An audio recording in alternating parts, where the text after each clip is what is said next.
السلام علیکم ورحمۃ اللہ وبرکاتہ۔ امید ہے کہ سبھی ساتھی خیر و عافیت کے ساتھ میں ہوں گے، اور دعا ہے کہ اللہ تبارک و تعالی سبھی کو خیر و عافیت کے ساتھ میں رکھے۔ آج کے سبق کے اندر ہم پڑھیں گے سورہ بقرہ کی آیت نمبر 250، اور اس سبق کے اندر جو تجویدی قاعدے ہیں وہ ہم سیکھیں گے، اور جو پڑھنے میں لوگوں سے غلطی ہوتی ہے انشاءاللہ ان غلطیوں سے بچیں گے۔ تو آئیے آج کے سبق کو شروع کرتے ہیں۔ اعوذ باللہ من الشیطان الرجیم، بسم اللہ الرحمن الرحیم۔ ولما برزوا لجالوت وجنوده قالوا ربنا، ولما میم کے اوپر تشدید ہے تو یہاں پر غنہ کر کے پڑھیں گے، کیونکہ تجوید کا ایک قاعدہ یہ ہے کہ جب میم کے اوپر تشدید ہوتی ہے تو وہاں پر غنہ کر کے پڑھتے ہیں، اور غنہ کس کو کہتے ہیں؟ ناک میں تھوڑی دیر آواز کو روک کر کے پڑھنا، یہ غنہ کہلاتا ہے۔ ولم، اس طرح سے۔ برزو، را کو منہ بھر کے پڑھیں گے، اور زا کو سختی کے ساتھ بھی پڑھیں گے، اور تھوڑا سا کھینچ کر کے بھی پڑھیں گے، کیونکہ یہاں پر واو مدہ ہے، اور واو مدہ کب ہوتا ہے؟ واو ساکن ہونا چاہیے اور اس سے پہلے والے حرف پر پیش ہونا چاہیے، یہ دو شرطیں ہیں۔ تو یہاں پر دونوں شرطیں پائی جا رہی ہیں، واو ساکن بھی ہے اور اس سے پہلے والے حرف پر پیش بھی ہے، تو اس لیے اس کو صرف ایک الف کے برابر کھینچ کر کے پڑھیں گے۔ لجالوت، یہاں پر جیم کو بھی کھینچ کر کے پڑھیں گے اور لام کو بھی کھینچ کر کے پڑھیں گے۔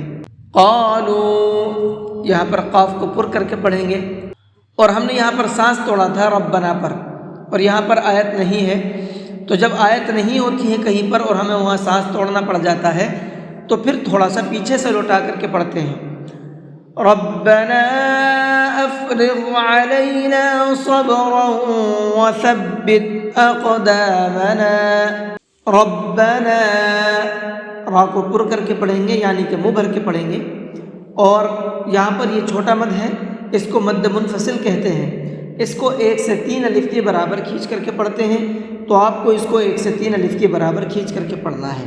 افرغ، یہ غین ہے، گاف نہیں ہے، افرغ نہیں پڑھنا ہے اس کو، بلکہ افرغ منہ بھر کے پڑھیں گے۔ صبرا، صاد کو منہ بھر کے پڑھیں گے اور رو کے اندر غنہ کر کے پڑھیں گے، اس لیے کہ یہاں پر یہ تنوین ہے اور تنوین کے بعد میں واو ہے، اور تجوید کا ایک قاعدہ یہ بھی ہے کہ اگر تنوین کے بعد میں واو آتا ہے تو وہاں پر غنہ کر کے پڑھتے ہیں، یہ ادغام یرملون کا قاعدہ کہلاتا ہے۔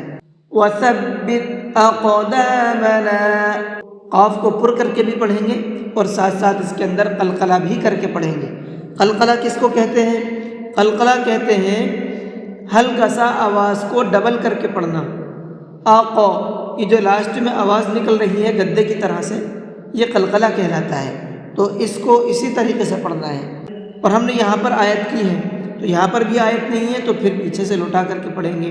اقدامنا وانصرنا علی القوم الکافرین، وانصرنا، اس نون کے اندر اخفا کر کے پڑھیں گے، اس لیے کہ نون ساکن کے بعد میں صاد ہے اور صاد اخفا کے حرفوں میں سے ہے۔ نون ساکن کے بعد میں اخفا کے حرفوں میں سے کوئی بھی حرف آتا ہے تو وہاں نون کے اندر اخفا کرتے ہیں، تھوڑی دیر آواز کو ناک میں چھپا کر کے پڑھتے ہیں،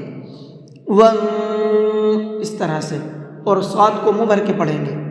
علی القوم، قاف کو پر کر کے پڑھیں گے، کافرین۔ جی الحمدللہ، آپ کی آیت نمبر 250 بھی مکمل ہو چکی ہے، اور اس سبق کے اندر جو تجویدی قاعدے ہیں وہ میں نے آپ کو بتا دیے ہیں۔ ان تمام قاعدوں کو دھیان میں رکھ کر کے آپ پریکٹس کیجئے، اور جس طرح سے میں نے بتایا ہے اسی طریقے سے پڑھنے کی کوشش کیجئے، انشاءاللہ بہت اچھے طریقے سے قرآن کریم کو پڑھنا سیکھ جائیں گے۔ اور پھر اس کو پڑھنا کیسے ہے، آئیے ایک بار اس کو پڑھ کر کے بھی دیکھ لیتے ہیں۔ وَلَمَّا بَرَزُوا لِجَالُوتَ وَجُنُودِهِ قَالُوا رَبَّنَا أَفْرِغْ عَلَيْنَا صَبْرًا وَثَبِّتْ أَقْدَامَنَا، أقدامنا وانصرنا على القوم الكافرين. جی آج کے سبق کو یہیں پر ختم کرتے ہیں. السلام علیکم ورحمۃ اللہ وبرکاتہ.